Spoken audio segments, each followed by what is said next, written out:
Middle education live आ चुका है और वे सभी क्वेश्चंस को कवर करेगा जो भाई साहब कल के पेपर में देखने को मिलने वाला है। देखो, मैं क्वेश्चन बैंक से सभी मोस्ट आईएमपी क्वेश्चंस को टिक करा दिया था जो आपके एग्जाम में आ रहा है सेट नंबर ए और बी में। आपको पता है कि मिडिल एजुकेशन जो क्वेश्चन प्रोवाइड कराता है डेफिनेटली आपके स्कूल में आता है। एंड फाइनली इसी सिलसिले में मैंने जब पेपर उठाया तो देखा यार कि कुछ क्वेश्चंस तो निदातक मॉड्यूल से आए हैं। तो फाइनली मैं सोचा चलो यहाँ से भी टिक करा देते फिर बच्चों को पेपर दिखा देंगे।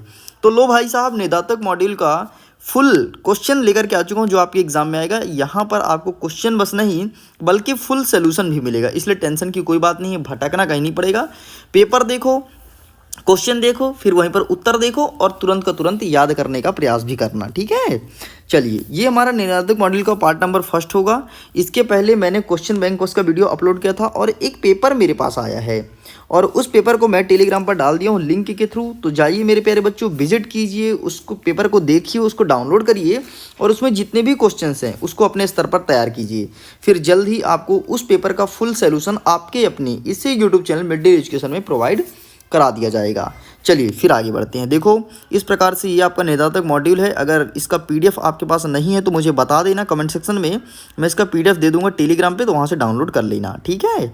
चलो, तो अब यहाँ से स्टार्ट होता है फटाफट हमारे चैप्टर से। सबसे पहले हम कवर करेंगे भूगोल की किताब से। तो अगर आप चाहते हैं भूगोल किताब से क्वेश्चंस को टिक करना तो आप एक कॉपी लीजिए और वहाँ पर सभी क्वेश्चंस को लिखते जाइएगा। बाकी मैं तो यही कहूँगा स्क्रीनशॉट लेना। तुम्हारे पास अच्छा खासा मोबाइल है और स्क्रीनशॉट लेते ही बनता है तो क्या दिक्कत है, लीजिए। देखो, अध्याय 1 कह रहा है भारत आकार और स्थिति। आइए देखते हैं यहाँ से कौन कौन से क्वेश्चन देखने को मिलेगा। 1 नंबर के सारे क्वेश्चन मैं आपको टेलीग्राम पर दूंगा। अब देखो, सबसे पहला प्रश्न, भारत का अक्षांशीय विस्तार क्या है, ये आपके एग्जाम में आएगा। भारत में कुल कितने केंद्र शासित प्रदेश और कितने राज्य हैं, ये एग्जाम में पूछा जाएगा। देखो बेटा, यहाँ पर थोड़ी इन्होंने गलती करके रखी है। भारत में कुल 9 केंद्र शासित प्रदेश नहीं है। वर्तमान में भारत देश में कुल 8 ही केंद्र शासित प्रदेश है, इसलिए आपको यहाँ पे 8 कर लेना है, ठीक है। एक केंद्र शासित प्रदेश को मतलब 2 थे तो दोनों को मिलाकर के 1 कर दिया गया है, इसलिए यहाँ पर 8 आपको प्रिपेयर करना है। चलिए बेटा आगे बढ़ते हैं। नेक्स्ट क्वेश्चन और कौन कौन सा आएगा, तो भारत के कर्क रेखा में कौन कौन सी राज्य गुजरती है, इसे अच्छे से प्रिपेयर कर लेना, ठीक है। बाकी यहाँ से कोई भी प्रश्न नहीं आ रहा है, स्किप करते हैं। आगे देख लेते हैं हिंदुस्तान को किन किन नामों जाना जाता है, तो देख लीजिए, इसे अच्छे से प्रिपेयर कर लीजिएगा। बाकी छोड़ दीजिए, कोई दिक्कत नहीं। रेशम मार्ग वाला क्वेश्चन पूछेगा तो आपको इसे अच्छे से प्रिपेयर करना है, बाकी स्किप कीजिए, कोई दिक्कत नहीं। यहाँ से कोई भी क्वेश्चन नहीं आएगा, ठीक। चलिए, एक प्रश्न और है ना, ये वाला देखिए, क्या भारत कर्क रेखा वाला, हाँ कर्क रेखा वाला हो गया, बस यहाँ से कोई प्रश्न नहीं बन रहा है। जितने भी क्वेश्चन आ रहे हैं सभी 2 नंबर के हिसाब से आ रहे हैं, स्किप कीजिए। चलिए जी आगे बढ़ते हैं। यहाँ से स्टार्ट होता है अध्याय 2। अध्याय 2 हमारा कह रहा है कि भारत का भौतिक स्वरूप। आइए देखते हैं यहाँ से कौन कौन से प्रश्न पूछे जाएंगे। देखिए, यहाँ से क्वेश्चन बैंक में क्वेश्चंस नहीं है, ठीक है, इस चैप्टर से। तो इस चैप्टर के क्वेश्चंस आपके निदातक मॉड्यूल से बनाया गया है, इसलिए आपको यहाँ से कवर करना है। तो ये चैप्टर बहुत इंपॉर्टेंट है क्योंकि क्वेश्चन बैंक में है ही नहीं ये चैप्टर। चलिए आगे देख लेते हैं। यहाँ पे पहला प्रश्न पूछा जाएगा, भूगर्भीय प्लेट क्या है, इसे अच्छे से प्रिपेयर कर लेना। भावर क्या है, ये आपके एग्जाम में आएगा, ठीक है। बाकी यहाँ से कोई क्वेश्चंस नहीं आ रहा है। आगे बढ़ते हैं। नेक्स्ट कहता है अपसारी और अभिसारी भूगर्भीय प्लेट में अंतर बताइए, तो इसे अच्छे से प्रिपेयर कर लीजिएगा। बांगर और खादर में अंतर, इसे अच्छे से प्रिपेयर कर लेना बेटा। इस चैप्टर से यही प्रश्न पूछा रहा है, बांगर और खादर में अंतर, चाहे सेट नंबर ए हो या बी हो। देखो, सेट नंबर ए में पूछा है बांगर और खादर, ठीक है, और अथवा में पूछा है ये वाला पूर्वी घाट और पश्चिमी घाट, इसलिए दोनों क्वेश्चंस को प्रिपेयर कर लेना। फिर जो तुम्हारी मर्जी में वो लिखना, लेकिन यहाँ से दोनों पढ़ करके जाना, क्या पता कि वहाँ पर जाओ और एक का उत्तर तुम भूल जाओ, ठीक। बाकी कोई क्वेश्चंस नहीं आएगा बेटा, स्किप कीजिए। हाँ, एक नेक्स्ट क्वेश्चन जो पूछा जाएगा आपके 3 और 4 नंबर में आ रहा है, मतलब 3 या 4 नंबर में है, वो प्रश्न है कि भारत के उत्तरी मैदान का वर्णन कीजिए। मतलब वही आपका उत्तर प्रदेश वाले क्षेत्र का वर्णन करना है, एंड इसका स्क्रीनशॉट ले लीजिए, ठीक। चलिए, कुछ टिप्पणी दिया गया है जैसे भारतीय मरुस्थल, तो इसे देख लेना, पढ़ लेना, ठीक है। टिप्पणी में पूछा जाएगा, 4 नंबर का प्रश्न है। बाकी कोई प्रश्न नहीं आ रहा, स्किप करते हैं।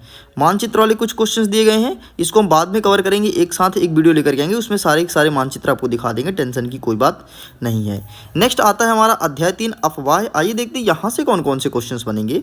तो 1 नंबर के सारे क्वेश्चन हम टेलीग्राम पे कवर करेंगे, अगेन बोल रहा हूँ। अब देखो, सबसे पहला प्रश्न पूछेगा कि अफवाह तंत्र से आशय क्या है, ये आपके 2 नंबर का प्रश्न है, ठीक है। नमामि गंगे परियोजना, ये अथवा में पूछा है, 2 नंबर का प्रश्न, ठीक। बाकी यहाँ से छोड़ दो, कोई दिक्कत नहीं। नेक्स्ट यहाँ से एक और प्रश्न आया है कि डेल्टा किसे कहते हैं, डेल्टा आखिरकार होता क्या है। तो सिंपल सा यार, जब नदी गिरती है और नदी जब नीचे पहाड़ से नीचे गिरती है समतल मैदान पर, तो एक गड्ढे की निर्माण करती है, उसी को कहते हैं डेल्टा। ठीक, सुंदरबन का डेल्टा सबसे सॉरी डेल्टा उसे नहीं कहते बेटा, सॉरी डेल्टा उसे कहते हैं जब नदी जा करके और समुद्र में मिलती है, तो नदी जब गिरती है समुद्र में, वहाँ पर जो खड्डे बनते हैं उसे कहते हैं डेल्टा। सॉरी, मैं थोड़ी गलत एक्सप्लेनेशन दे दिया था। ठीक है, बाकी यहाँ से कोई प्रश्न नहीं आएगा। नदी तंत्र किसे कहते हैं, कोई प्रश्न नहीं आ रहा है, आप चाहो तो स्किप कर सकते हो। आगे देख लेते हैं नेक्स्ट क्वेश्चन यहाँ से, नदी प्रदूषण को कम करने के उपाय, और इसमें सरकार भी बहुत योगदान दे रहा है अपना लगातार, चाहे मध्य प्रदेश का नर्मदा नदी हो, चाहे भारत देश का गंगा नदी, सभी का सफाई कार्यक्रम चालू है, इसलिए ये प्रश्न आपके एग्जाम में आ गया है। ठीक, चलिए आगे बढ़ते हैं। नेक्स्ट क्वेश्चन यहाँ से इतना ही पूछा जाएगा।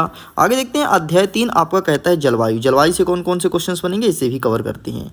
देखो, सबसे पहला प्रश्न बनेगा, भारत की जलवायु को प्रभावित करने वाले कारक कौन कौन से, इसे टिक कर लो। ठीक है, आगे बढ़ते हैं, कोरियासिक बल, ये प्रश्न पूछा जाएगा परीक्षा में।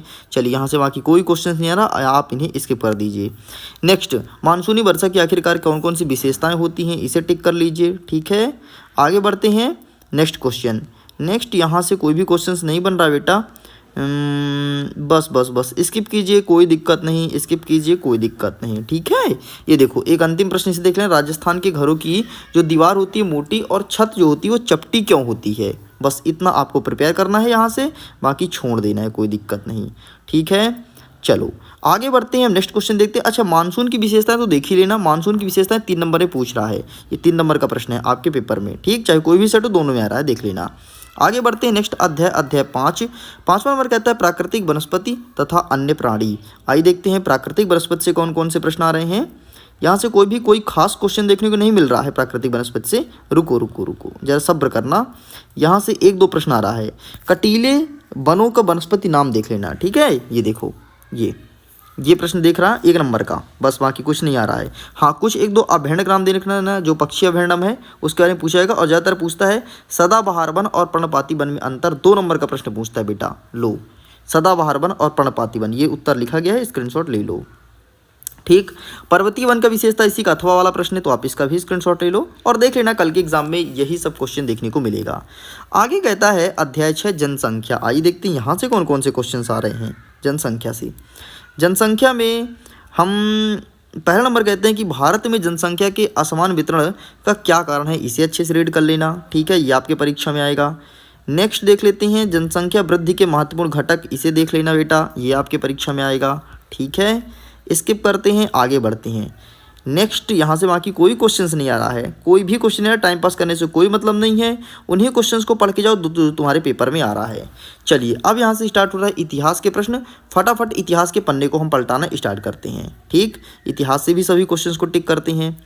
इतिहास से हमारा क्वेश्चन आएगा, यहाँ से स्टार्ट होता है, ये नहीं आ रहा, आतंकराज नहीं आ रहा है। ठीक है, ये जेकोबिन क्लब के सदस्य कौन थे, इनके नेता कौन थे, ये आ रहा है आपके 1 नंबर का प्रश्न। ठीक, हाँ, नेक्स्ट फ्रांस की क्रांति कब प्रारंभ हुई थी, ये डेट याद रखना, डेट पूछ रहा है, 100 क्लॉथ पूछ रहा है। ठीक है, बाकी कुछ नहीं आ रहा, स्किप कर दो। ठीक है, चलिए हम आगे बढ़ते हैं।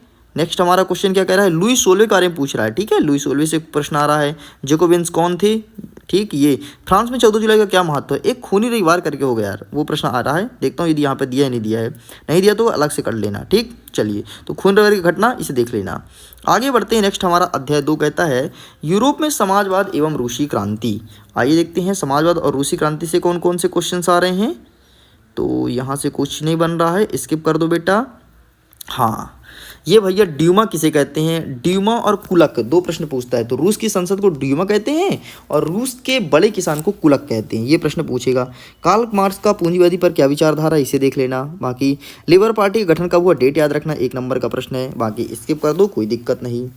आगे बढ़ते हैं, नेक्स्ट उदारवादी पर टिप्पणी। देखो, ये देखो कुलक शब्द, कुलक दिया है उदारवादी। देखो उदारवादी से 3 प्रश्न बन रहा है, एक होता है एल, दूसरा होता है पी, तीसरा होता है जी। एल मतलब लिबरलाइजेशन, पी मतलब प्राइवेटाइजेशन, जी मतलब ग्लोबलाइजेशन, मतलब निजीकरण, उदारीकरण और वैश्वीकरण। तो इसे अच्छे से कर लेना, तीनों को, क्या होता है निजीकरण, क्या होता है उदारीकरण, क्या होता है वैश्वीकरण, 3 के तीनों को अच्छे से पढ़ लेना। हर साल कोई ना कोई पूछता है, नहीं एक नहीं पूछता, लेकिन हर साल तीनों में से एक पूछता है। ठीक है, तो इस बार आपके पेपर में क्या आ रहा है, मैंने टिक करा दिया है, बाकी फिर भी एक नज़र देख लेना, वार्षिक परीक्षा में भी काम आ जाएगा। ठीक है बेटा। बाकी ये देखो भैया, मिल गया खूनी रविवार, इसी को तो मैं ढूंढ रहा था जब से। ठीक है, देख लो ये। अब बताओ, पहले से क्वेश्चन मैं बता रहा हूँ कि ये आएगा, आपके पाठ में नहीं है तो देख लेना, मतलब 100% आ रहा तब ना बता रहा हूँ, नहीं ऐसे कैसे बता देता कि ये क्वेश्चन बहुत इंपॉर्टेंट है, इसे पढ़ लेना। चलो भैया आगे बढ़ते, नेक्स्ट क्वेश्चन कह रहा है अध्याय 3 नाथसीवाद और हिटलर का उदय। अब देखेंगे हिटलर कैसे हिट मारा है।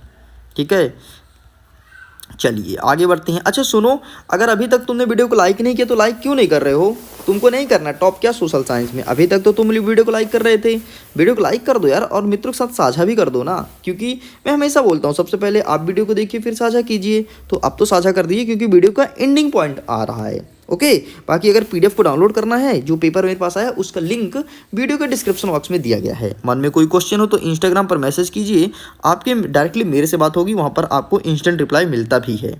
ठीक है, चलिए आगे बढ़ते हैं। नेक्स्ट क्वेश्चन, यहाँ से कुछ पूछा आएगा क्या? नहीं। आगे देख लेते हैं, नाथसी शब्द की उत्पत्ति कैसे हुई है। ठीक है, ये प्रश्न आएगा। हाँ, प्रोपोगेंडा का क्या अर्थ है? ये भाई आ रहा है 2 नंबर है, प्रोपोगेंडा। ठीक, नहीं बोलते क्यों प्रोपोगेंडा ज़्यादा फैला रहे हो, वही प्रोपोगेंडा है। सामनातिक प्रतिनिधि प्रणाली क्या है? ये प्रश्न आएगा। मित्र राष्ट्र और ध्रुवी राष्ट्र दोनों देख लेना। जो फर्स्ट वर्ल्ड वॉर में मित्र राष्ट्र थे और ध्रुव राष्ट्र का नाम पूछा है, तो मित्र राष्ट्र में थे इंग्लैंड, फ्रांस और रसिया। ठीक, उसके सहयोगी तो हम लोग सब मित्र राष्ट्र में थे, क्योंकि हम लोग रूस के साइड से लड़ रहे थे। ठीक है, हम लोग भेजे थे यार छोटा मोटा सेना, ज़्यादा तो हम लोग के पास खुद पैसा नहीं था कि ज़्यादा भेजें, लेकिन छोटा मोटा सेना भेजे थे। ठीक है, चलिए भैया यहाँ से कोई क्वेश्चंस नहीं आ रहा है, जो जो बन रहा था मैंने सभी को टिक करा दिया है। और ध्रुवी राष्ट्र के कुछ सदस्य का नाम याद रखना। ओके, तो इस प्रकार से मैंने यहाँ तक कंप्लीट कर दिया। बस अब मिलेंगे नेक्स्ट पार्ट में, जिसमें कवर करेंगे अध्याय 4 से, जिसका अध्याय का नाम है वन्य समाज और उपनिवेशवाद के क्वेश्चंस को। ओके स्टूडेंट्स, तो मैं वीडियो को एंड करने का इजाज़त चाहता हूँ। अगर ये वीडियो पसंद आया हो तो वीडियो को लाइक करें, अपने मित्रों के साथ साझा करें, और अगर पहली बार आए हैं आप मिडिल एजुकेशन में तो चैनल को सब्सक्राइब कर लीजिए। डेफिनेटली ऐसे ही कॉन्टेंट मिलेगा और वही क्वेश्चन दूंगा जो आपके एग्जाम में आएगा। ओके, सो मैं वीडियो को एंड करता हूँ। आपके एग्जाम के लिए ऑल द बेस्ट। खुश रहिए, पढ़ते रहिए, मुस्कुराते रहिए। Bye bye.